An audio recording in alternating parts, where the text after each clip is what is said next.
I started today's cooking process by boiling some French beans, some carrots, and I'm boiling some potatoes. So I wanted to empty out the pantry first, and I found this lying around, and I remember I'd made this earlier and it turned out really good. So basically this is a Risetti, which is durum beet semolina. It's a pasta that looks like rice. I'm going to be using some parsley, butter and garlic to prepare that. It's a lot like risotto, and it's called Risetti and it's available at Carrefour. So this is what it looks like when it's boiled, and I've taken about 2 tablespoons, or maybe 3 actually, of butter, and I'm going to be adding at least 2 tablespoons of roughly chopped up larger pieces of garlic. And then when that starts to turn a little light golden color, add 2 tablespoons of fresh parsley. If you don't have this, you can add any dried herbs from your pantry. Don't let this burn, guys. Okay, so I've already taken out 2 cubes, chicken cubes. You don't have to use this. Alright, 2 of those cubes. I'll add the other one later. And I reserved 1.5 mug of pasta water. That's also salty, so I'm just going to use a little. Mix that well. I season this with salt in spite of the chicken stock cube that I put in. You can completely omit the chicken stock cube if you're vegan or vegetarian.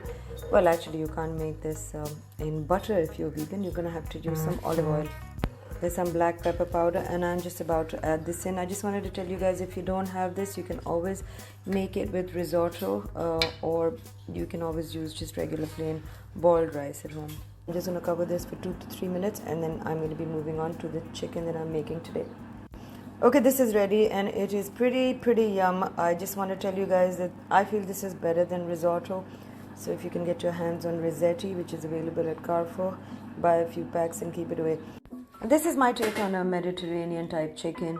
I have just seasoned this with salt, black pepper and smoked paprika.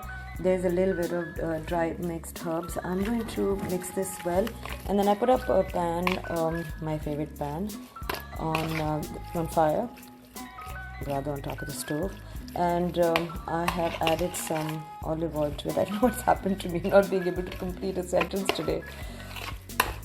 You have some good days and you have some bad days. I'm going to cook this 2 to 3 minutes each side. I'm not going to overcrowd the pan. You can do this in batches.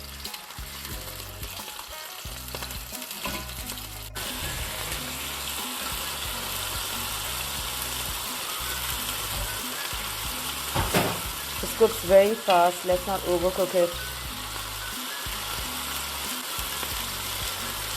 You need to buy one of these. I've removed that onto a plate, and in the same pan I've added about 4 to 5 large garlic pieces that I have roughly sliced, and then there's 2 tablespoons of celery. Don't fret if you don't have celery, never mind. Just use the garlic, saute that. You might need to add a little bit more oil. And in this I'm going to be adding my favorite peach tomatoes. Okay, they don't pay me for this. I just happen to love them so much. Cover it and keep it so that the tomatoes cook. I lifted the lid and I seasoned this with a little bit of salt, some crackled black pepper, red chili flakes and herbs. This is more or less done. I'm going to raise the fire right now.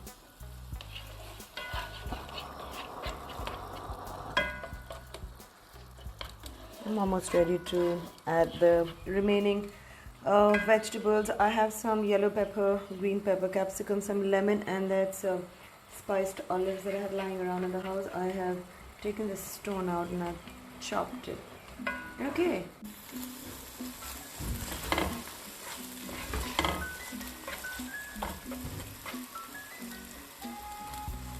I'm going to loosen this consistency by adding a little bit of water.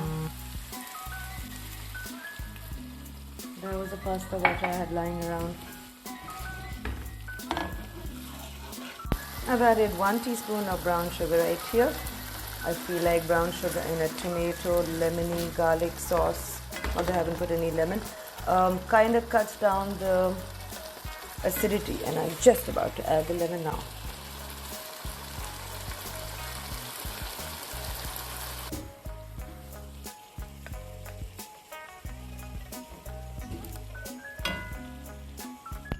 tossing it around so I can coat it well. And there's just one last ingredient to go. And of course I have to clean up this pan. I've been so messy today in the kitchen. I'm really out of sorts today. I don't know what's happened. Last ingredient, cheddar cheese.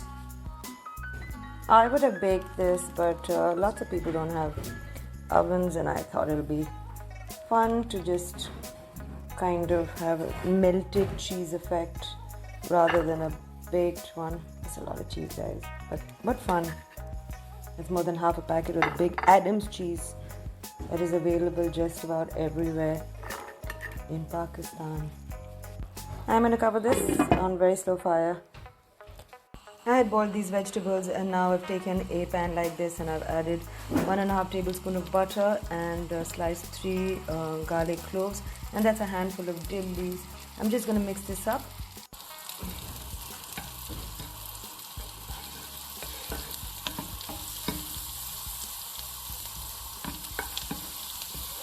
I love dill.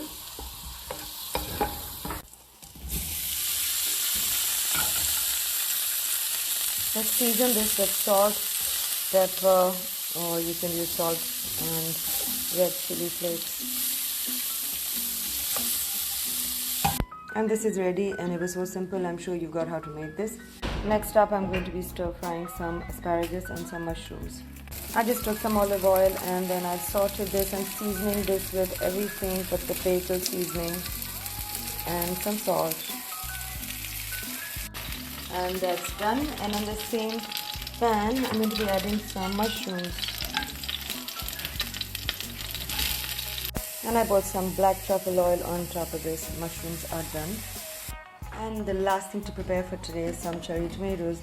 Olive oil, just saute it around, and season it with black pepper and salt. That's about it. Don't cook it too much. That should be enough.